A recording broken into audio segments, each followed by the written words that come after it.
I married without love out of duty and was used as a pawn by my very own family. The morning mist clung to the manicured lawns of the Ashford estate in Greenwich, Connecticut, like a shroud over Victoria's dying dreams. She stood at the floor-to-ceiling window of her childhood bedroom, watching the groundskeepers trim hedges that had been shaped into perfect geometric forms. Much like her life, she thought bitterly. "Victoria, darling, you need to get ready." Her mother's voice cut through the silence like a blade wrapped in silk. Eleanor Ashford entered without knocking, her Chanel suit impeccable even at 7 in the morning. "The Montgomerys will be here for brunch, and James expects his fiancée to look the part." Victoria didn't turn around. At 26, she had perfected the art of emotional numbness. "Of course, Mother. Heaven forbid I disappoint the golden boy of American steel manufacturing." Eleanor's reflection appeared beside Victoria's in the window. Her mother's face was a masterpiece of controlled beauty. Every line smoothed by the finest cosmetic procedures money could buy, every expression calculated for maximum effect. "This marriage isn't just about you, Victoria. The Ashford name has been synonymous with pharmaceutical excellence for 3 generations. Your father's company needs the Montgomery steel contracts to survive. You understand that, don't you?" Victoria finally turned, her emerald eyes, the one feature she'd inherited from her grandmother that couldn't be bought or manufactured, blazing with quiet fury. "I understand that I'm being sold like livestock at auction." Eleanor's composure cracked for just a moment. "You're being dramatic. James is handsome, wealthy, and from one of the oldest families in New England. What more could you want?" "Love." Victoria's voice was barely a whisper. Her mother laughed, the sound brittle as autumn leaves. "Love is a luxury we can't afford. Your grandmother thought she married for love, and look where it got her, divorced and disgraced. The Ashfords learned from that mistake." The memory of Grandmother Rose hit Victoria like a physical blow. Rose had been the only person who truly understood her, who had whispered stories of adventure and true love during long summer afternoons in the garden. She had died 2 years ago, taking with her Victoria's last source of unconditional love and support. "Get dressed," Eleanor commanded, her tone leaving no room for argument. The peach Valentino dress, James specifically requested it. As her mother's heels clicked away down the marble hallway, Victoria caught her reflection again. She looked like a beautiful ghost haunting her own life. Her auburn hair fell in perfect waves, the result of a weekly appointment with Manhattan's most exclusive stylist. Her skin was porcelain, her figure maintained by a personal trainer and nutritionist. She was, by every external measure, perfect and completely, utterly empty inside.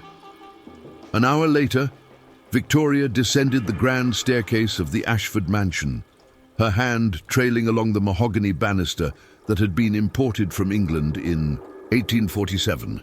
The house was a testament to old money, all dark wood, Persian rugs, and portraits of stern-faced ancestors who seemed to judge her from their gilded frames. James Montgomery stood in the marble foyer, checking his Rolex. He was undeniably handsome in the way that came from generations of careful breeding, tall, broad-shouldered, with the kind of strong jaw that looked good on magazine covers.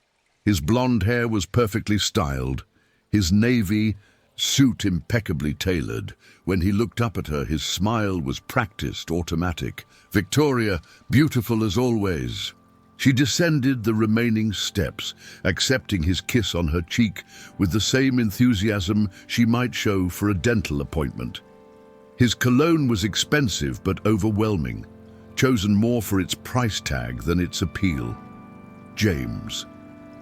She managed to keep her voice neutral. "How was your flight from Chicago?" "Productive. The quarterly reports are looking excellent." He took her arm with the possessive familiarity of ownership. "Father's pleased with the expansion into overseas markets." They walked toward the dining room, where Eleanor was already playing hostess to James's parents. Victoria caught fragments of conversation, stock prices, merger opportunities, the social season in the Hamptons. Words that flowed around her like water, meaningless and cold. Richard Montgomery, James's father, dominated the room without trying. He was what James would become in 30 years, still handsome but harder, his charm edged with calculation.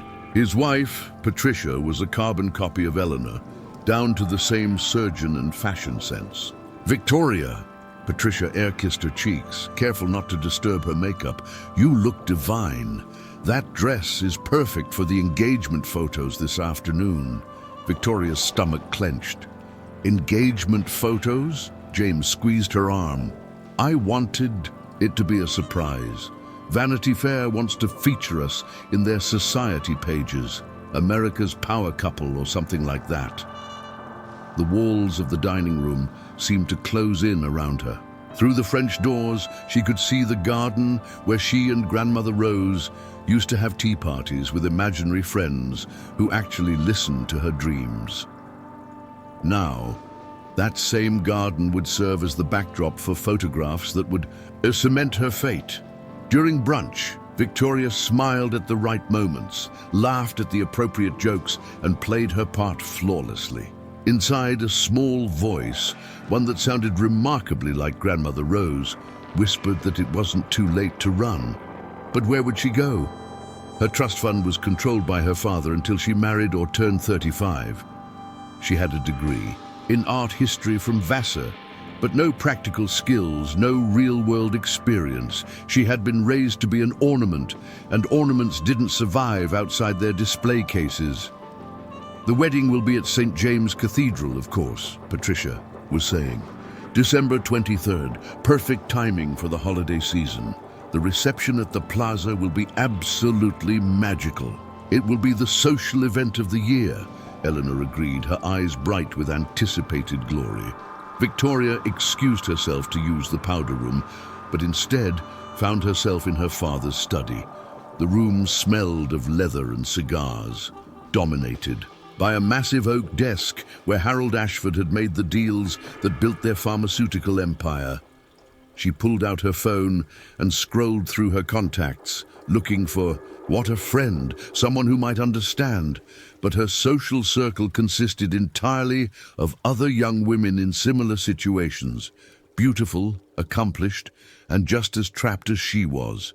Her fingers hovered over one name, Sarah Chen, her roommate. And from Vassar, Sarah had shocked everyone by refusing her family's arranged marriage to a tech mogul, instead moving to Seattle to work for a non-profit. Victoria hadn't spoken to her in 2 years, too ashamed of her own cowardice. Before she could lose her nerve, she typed, "Sarah, it's Victoria. I know it's been too long, but I need to ask you something. How did you find the courage to say no? How did you walk away from everything?" She stared at the message for a long moment, then deleted it. Sarah had grown up middle class, had student, loans, and practical skills. She had options. Victoria had been raised like a hothouse flower, beautiful but unable to survive in the real world. "There you are." James appeared in the doorway, his expression mildly annoyed. "The photographer is here." Victoria slipped her phone back into her purse and followed him outside, where a small army of assistants was setting up lighting equipment and reflectors. The photographer, a thin man with aggressive enthusiasm, began directing them into poses. Beautiful. "Now, James, put your hand on her waist. Perfect. Victoria, look at James like you're madly in love." She tried to summon the expression, but her face felt like stone. The photographer's assistant whispered something to him, and he clapped his hands. "Let's try something different. Victoria, think about your happiest memory with James." She searched her mind and came up empty. Every moment with James had been scripted, supervised, designed to serve the needs of their family's alliance. They had never had a real conversation, never shared a genuine laugh, never connected on any level deeper than small talk about the weather. Instead, she thought about the last conversation she'd had with Grandmother Rose just days before she died. They had been sitting in the garden, and Rose had taken her hand with fingers that felt like tissue paper. "Promise me something, Vicky," she had whispered. "Promise me you won't let them turn you into a shadow of yourself. You have fire in you, I can see it. Don't let them put it out." Victoria had promised, but she was breaking that promise with every day that passed, every smile she faked, every word of agreement she spoke when she meant the opposite. The camera clicked, capturing images that would tell the world a story about love and happiness. But Victoria knew the truth. She was being photographed like a prize-winning horse before auction, her value measured in social connections and breeding potential. As the afternoon wore on, the photographer grew more frustrated with Victoria's inability to look genuinely happy. Finally, James pulled her aside. "What's wrong with you today?" His voice was sharp, impatient. "This is important, Victoria. These photos will be seen by everyone who matters." She looked into his face, handsome, confident, completely empty of any real concern for her feelings, and felt something crack inside her chest. "I'm fine," she lied, as she had been lying her entire life. "Just tired." But she wasn't fine. She was drowning in a life that looked perfect from the outside, but felt like a beautiful tomb from within. And as the camera continued to click, capturing their fabricated happiness for posterity, Victoria made a decision that would change everything. She was going to find a way out, no matter what it cost her. The sun was setting over Greenwich as the last of the photographs were taken, painting the sky in shades of gold and crimson. Victoria stood on the terrace, watching the light fade, and wondered if it was an omen. Tomorrow, the engagement photos would be developed and edited, creating a glossy fiction of their perfect love story. But tonight, alone with her thoughts, Victoria began to plan her escape from the golden cage that had held her prisoner her entire life. She thought of Grandmother Rose's words, of Sarah's courage, of all the women throughout history who had chosen difficult freedom over comfortable slavery. For the first time in years, she felt a spark of something that might have been hope. The game was rigged, the deck was stacked against her. But Victoria Ashford was finally ready to play her own hand.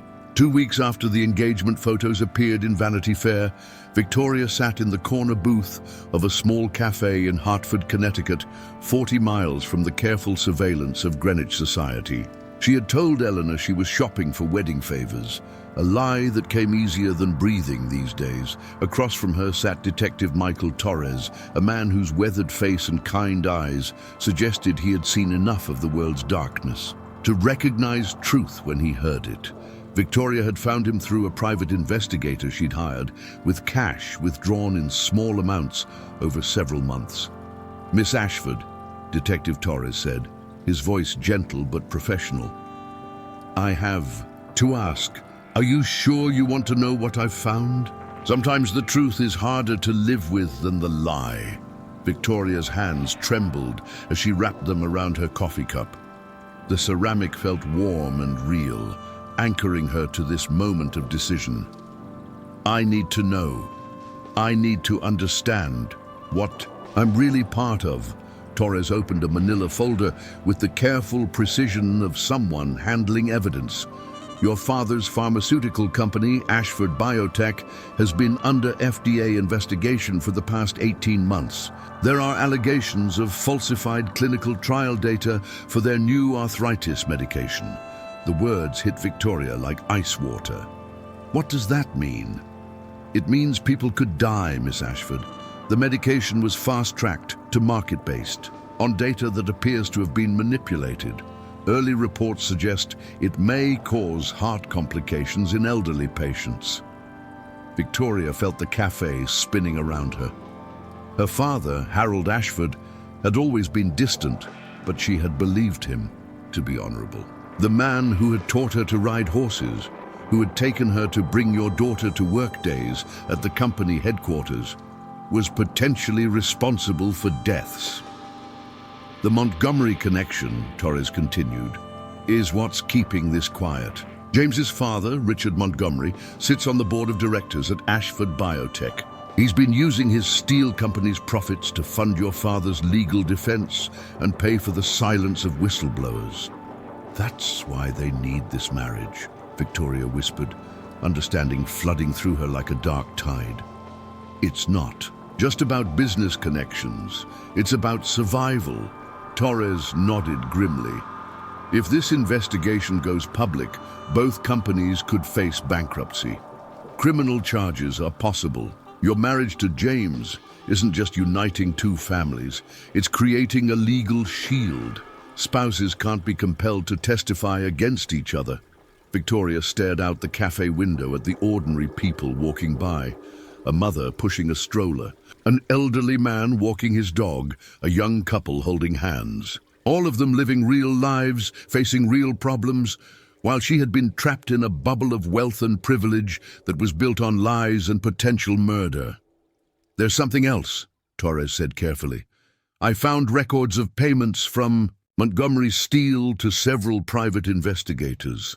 They've been watching you, Miss Ashford, your phone calls, your movements, your internet activity. They know about this meeting." The blood drained from Victoria's face. "How long have they been watching me?" "Since you turned 25 and your trust fund restrictions began to loosen. They can't afford to lose control of you now." Victoria's phone buzzed with a text from James. "Where are you? Mother needs final approval on the centerpieces." Her hands shook as she typed back, "Shopping. Be home soon. What are my options?" she asked Torres. He leaned back, studying her with the careful attention of someone evaluating a witness's credibility. "Honestly, very few. You have no independent income, no practical skills, and now they're monitoring your every move. If you try to run, they'll find you. If you try to expose them, they have enough money and connections to destroy your credibility." Victoria felt the walls closing in again, just as they had during the engagement photos.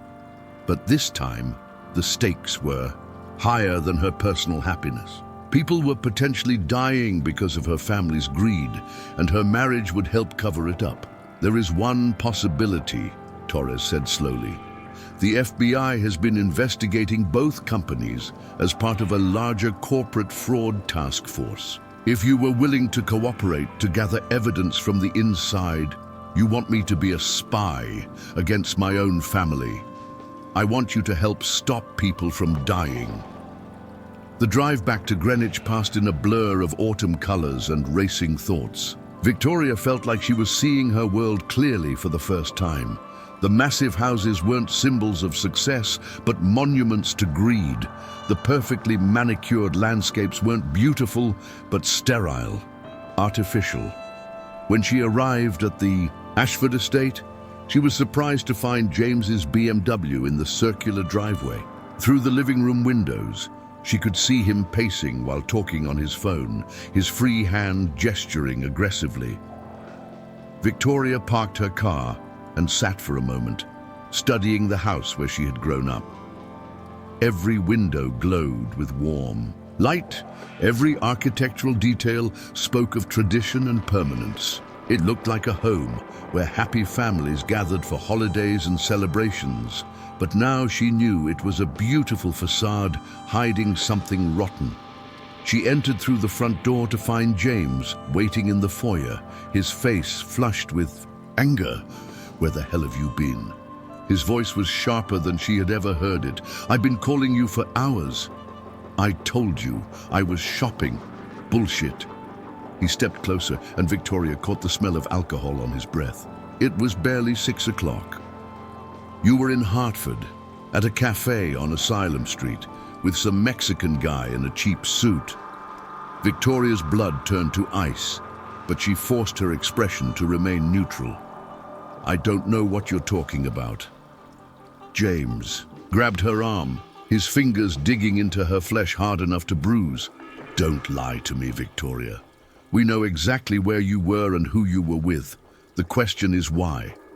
For the first time in her life, Victoria felt real fear in her family's home. James's grip was painful, his eyes cold and calculating in a way that reminded her uncomfortably of his father. "You're hurting me," she said quietly. He released her arm but didn't step back. "You're hurting me too, Victoria. Hurting us. This little rebellion of yours needs to stop before it damages something that can't be repaired." Eleanor appeared at the top of the grand staircase, her face pale but composed. "James, Victoria, please come to the study. Your father wants to speak with both of you." The study felt smaller than usual, crowded with tension and unspoken threats. Harold Ashford sat behind his massive desk like a judge preparing to pass sentence. Richard Montgomery stood by the fireplace, a crystal tumbler of whiskey in his hand despite the early hour. "Sit down, Victoria." Her father's voice was tired but firm. She remained standing, a small act of defiance that felt enormous. Harold sighed. "We know you hired a private investigator. We know you've been asking questions about things that don't concern you. We know. You met with Detective Torres today." Victoria's heart hammered against her ribs, but she lifted her chin. And it stops now," Richard Montgomery said, setting down his glass with a sharp clink. "You're a smart girl, Victoria. Smart enough to understand that some stones are better left unturned. Especially when people might die if we turn them over." The silence that followed was deafening. Eleanor's hand flew to her throat, James's face darkened, and the two older men exchanged a look that confirmed everything Detective Torres had told her. "Victoria," her father said slowly, "you don't understand the complexity of what we do. The pharmaceutical industry saves millions of lives. Sometimes difficult decisions have to be made for the greater good." "The greater good?" Victoria's voice rose despite her attempts to stay calm. "You falsified data that could kill people." Harold's face hardened. "Alleged falsification by disgruntled employees with their own agendas. The FDA investigation will find nothing conclusive, and our medication will help countless arthritis sufferers live better lives. And if it kills them?" "Every medication has risks," Richard Montgomery interjected. "The lawyers make sure we disclose everything properly. What you call murder, we call acceptable risk assessment." Victoria stared at these men who had shaped her world, seeing them clearly for the first time. They weren't evil monsters. They were something worse. They were ordinary people who had convinced themselves that their comfortable lives were worth more than the lives of strangers. "I won't be part of this," she whispered. James laughed, but there was no humor in it. "You don't have a choice, sweetheart. You're already part of it. Your trust fund comes from pharmaceutical profits. Your education, your clothes, this house, all of it paid for with blood money if you want to be dramatic about it." Eleanor descended the stairs like a queen approaching her court. "Victoria, darling, you're upset. This is all very overwhelming, I'm sure. But you need to understand that families protect each other. We protect you, and you protect us. By marrying James and keeping my mouth shut. By being loyal to the people who love you," her mother corrected. Victoria looked around the room at these people who claimed to love her. Her father, who had sold her future to protect his criminal enterprise. Her mother, who had raised her to be a beautiful ornament with no thoughts of her own. James, who saw her as property to be owned and controlled. Richard Montgomery, who spoke of human lives like they were numbers on a balance sheet. "What if I refuse?" she asked.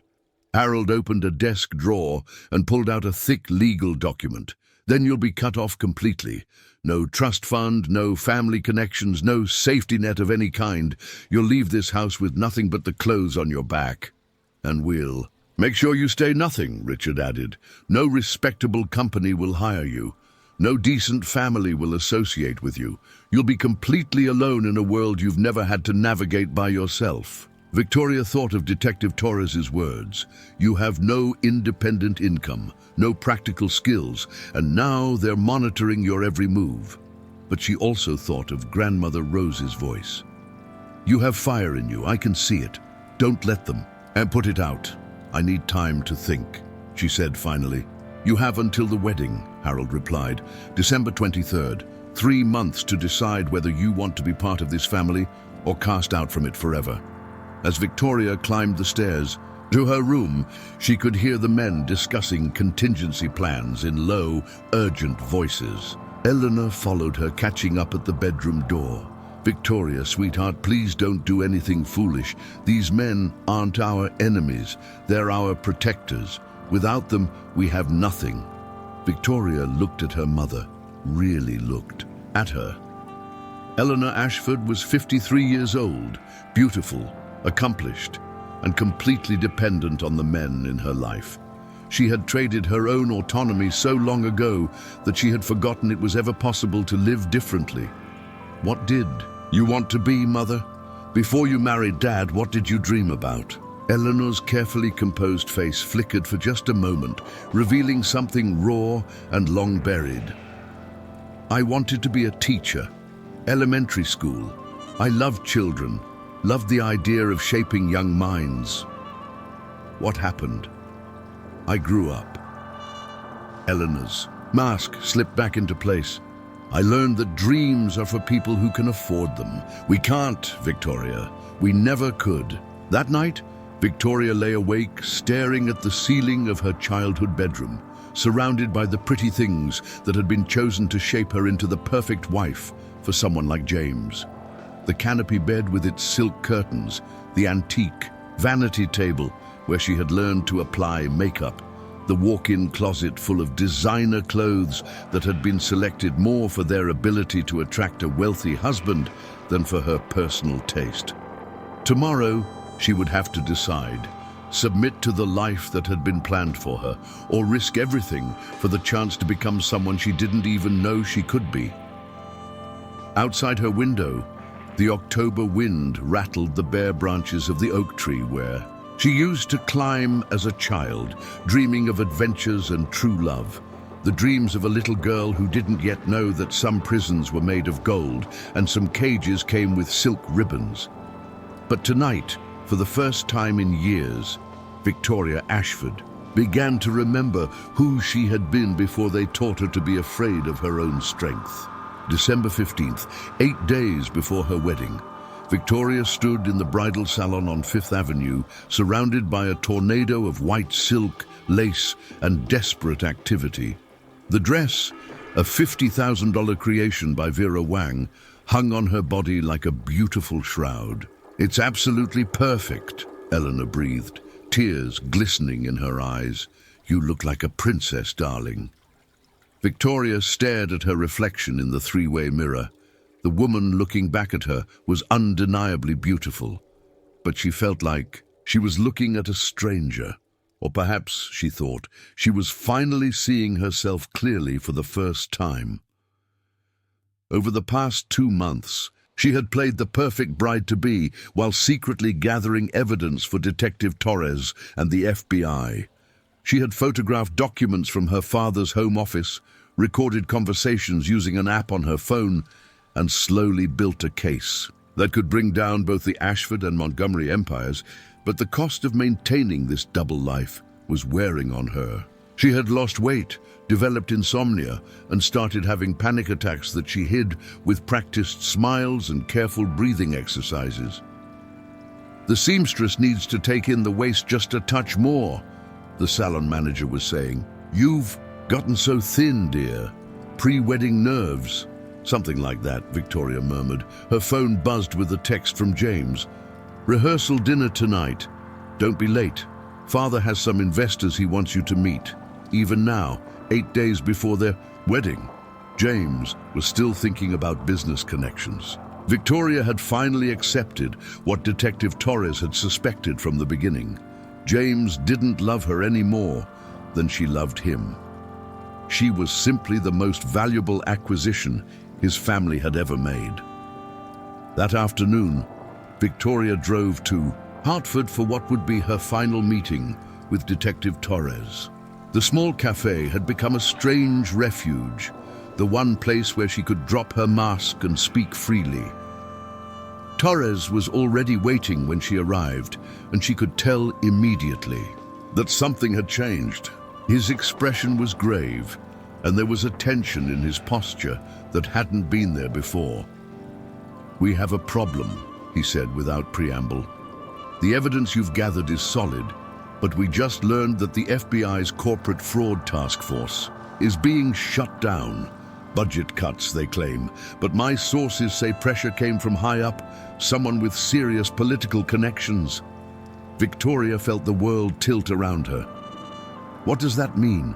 It means your family and the Montgomerys have more protection than we realized. The investigation is being buried, Victoria. All the evidence, all the work you've done, it's not going to matter. She sat in stunned silence as Torres continued. There's something else. The private investigators watching you aren't just monitoring your movements anymore. They're preparing for what they call intervention protocols. If you try to run, they'll stop you. If you try to go public with what you know, they'll discredit you as a mentally unstable woman having a breakdown. Victoria thought of the psychiatrist. Her parents had suddenly insisted she see for pre-wedding anxiety. Dr. Whitmore had seemed kind and professional, but now she wondered if he was part of the web being woven around her. What are my options now, she asked, though she dreaded the answer. Torres leaned forward, his voice dropping to barely above a whisper. There's one possibility, but it's dangerous. I have a contact, someone who works with people who need to disappear completely. New identity, new life, but you'd have to cut all ties to your old existence forever. You're talking about witness protection, something like that, but not official. More like underground railroad for people trapped. In situations like yours, Victoria stared out the cafe window at the ordinary world beyond. In 8 days, she would walk down the aisle of St. James Cathedral in front of 400 guests, pledge her life to a man she didn't love, and become an accessory to crimes that could kill innocent people, or she could vanish into anonymity, leaving behind everything she had ever known for the chance to become someone new. If I do this, she said slowly, there's no going back, none. Victoria Ashford would have to die for you to live. That evening, the rehearsal dinner at the Plaza Hotel was a glittering display of old money and older power. The guest list read like a who's who of American business and politics. Senators, CEOs, federal judges and media moguls, all gathered to celebrate the union of two families whose wealth and influence stretched back generations. Victoria moved through the crowd like a sleepwalker, accepting congratulations and making small talk while her mind raced through possibilities and consequences. She noticed the security guards positioned discreetly around the room, ostensibly there for the protection of high-profile guests, but actually there to ensure she didn't do anything unpredictable.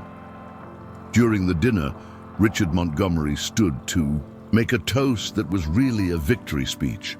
To James and Victoria, he said, raising his crystal champagne flute, whose union represents not just the joining of two hearts, but the continuation of American excellence. In a world that seems increasingly uncertain, families like ours provide stability, leadership, and vision for the future. The applause was thunderous, but Victoria heard something else beneath it, the sound of a trap snapping shut.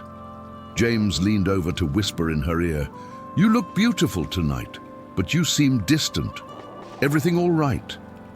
She turned to look at him, really look at him, and saw not the handsome, successful man everyone else admired, but a hollow person shaped entirely by his family's expectations and ambitions. In many ways, he was as much a prisoner as she was, just one who had learned to love his chains. "I'm fine," she lied, as she had been lying her entire life. After dinner, as guests mingled over cognac and cigars, Victoria excused herself to use the ladies' room. Instead, she slipped out a service exit and found herself in the hotel's loading dock, surrounded by the harsh reality of New York City, garbage trucks, delivery vans, and the constant hum of traffic. She pulled out her phone and called the number Detective Torres had given her. "Hello?" The voice was female, professional, but warm. "My name is Victoria Ashford. Detective Torres said you might be able to help me." There was a pause. "How badly do you want to disappear?" badly enough to give up everything. Meet me tomorrow at Grand Central Station, main information booth, 2 p.m. Come alone, bring nothing but cash and the clothes on your back. Once we start this process, there's no changing your mind. Victoria hung up and stood in the loading dock for several minutes, surrounded by the smell of exhaust and the sounds of real life happening around her. For the first time in months, she felt like she could breathe. The next morning, her last morning as Victoria Ashford, she went through her usual routine with careful attention to detail. She dressed in simple clothes, jeans, a sweater and comfortable shoes. She withdrew the maximum daily limit from 3 different ATMs, using cards her family didn't monitor closely. She wrote a letter to her parents and James, though she knew they would never see it. In it, she tried to explain that she couldn't live as an accomplice to their crimes, that she couldn't marry for business while people died from falsified medications, that she had to find a way to be the person Grandmother Rose had believed she could become. At 1:30 p.m., Victoria took one last look around her childhood bedroom, then walked out of the Ashford estate forever. Grand Central Station was crowded with the usual mix of commuters, tourists and travelers. Victoria found the information booth and waited, her heart pounding so hard she was sure everyone could hear it. At exactly 2 p.m., a woman approached her. She was perhaps 40, with brown hair and kind eyes, dressed like any other New Yorker in a wool coat and scarf. "Victoria," she nodded. "My name is Sarah. Are you ready to become someone new?" "What will happen to my family, to James?" Sarah's expression softened. "They'll be angry, then they'll be worried, then they'll hire the best investigators money can buy to find you. When they can't, they'll probably assume you're dead. They might even hold a memorial service." Victoria thought of Eleanor, who despite everything was still her mother, and James, who was more victim than villain in this story. But then she thought of the people who would die if the falsified medication stayed on the market, of the life of lies and complicity that awaited her if she stayed. Will they be safe? Will they go to prison? Without you as a witness, probably not. They'll weather this investigation like they've weathered others, but they'll also be more careful, which might save some lives down the road. Victoria closed her eyes and made her choice. "What's my new name? That's up to you. Who do you want to be?" Victoria thought of Grandmother Rose, who had married for love and paid the price but never regretted choosing passion over security. She thought of her college roommate Sarah, who had been brave enough to say no to her family's plans. She thought of all the women throughout history who had chosen difficult freedom over comfortable captivity. "Claire," she said finally. "Claire Rose." Sarah smiled. "Come on, Claire, let's go home." As they walked through Grand Central Station toward an uncertain but self-determined future, Victoria, now Claire, felt something she hadn't experienced in years: hope. Behind her, the life of Victoria Ashford continued for a few more hours before anyone realized she was gone.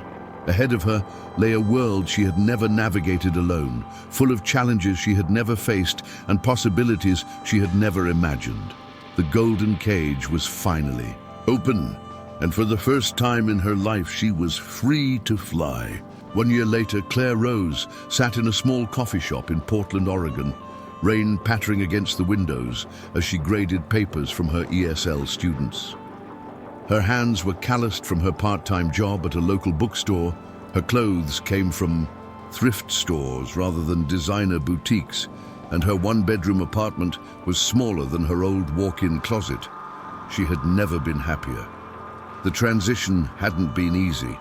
Learning to live on minimum wage, to navigate public transportation, to make friends without the buffer of wealth and status, it had been terrifying and exhausting and absolutely necessary. She still thought about her old life sometimes, especially when she passed newsstands and saw headlines about pharmaceutical scandals or corporate fraud. She wondered if her parents missed her or if they had simply written her off as another business loss. but mostly she looked forward rather than back. She was applying to graduate school to become a teacher, fulfilling the dream her mother had abandoned years ago. She had friends who knew her as Claire, a quiet woman with a mysterious past and a fierce determination to make a difference in the world. As she packed up her papers and prepared to leave the coffee shop, her phone buzzed with a text from Detective Torres, who checked on her occasionally through encrypted messages. Thought you'd want to know. The medication was quietly pulled from the market last month. No official announcement, but our sources say they couldn't ignore the safety data anymore. You made the right choice. Claire smiled and deleted the message, as she always did. Victoria Ashford's story was over, but Claire Rose's was just beginning. Outside, the rain had stopped, and weak December sunlight was breaking through the clouds. Claire pulled on her second-hand coat, a far cry from the designer pieces that used to fill her closet, and stepped out into the world she had chosen for herself. As she walked toward the community center where she taught evening classes to immigrants, learning English, she passed a newsstand. The headline on the Wall Street Journal caught her eye: Montgomery Steel reports record losses amid market uncertainty. Claire paused, studying the smaller text that mentioned James Montgomery's recent divorce and his father's retirement from the board of directors. She felt a pang, not of regret, but of something like compassion. They were all victims of a system that valued wealth over humanity, profit over truth. But they had also been given choices, just as she had. The difference was that she had chosen to break free, while they had chosen to remain prisoners of their own making. Claire continued walking, her steps light despite the weight of her book bag full of lesson plans and homework to grade. In the distance, she could see the mountains that surrounded Portland, their peaks touched with snow and possibility. A year ago, Victoria Ashford had been trapped in a golden cage, beautiful but lifeless. Today, Claire Rose was free, genuinely, completely free, to become whoever she chose to be. The transformation was complete, and for the first time in her life, the future belonged entirely to her. The end. Thank you for joining us for another unforgettable story here on Millionaire Mindset Tales. If this tale touched your heart or made you think, don't forget to subscribe, give it a like, and tap the notification bell so you never miss the next emotional journey. And we'd love to hear from you. Drop a comment below and tell us where in the world you're watching from.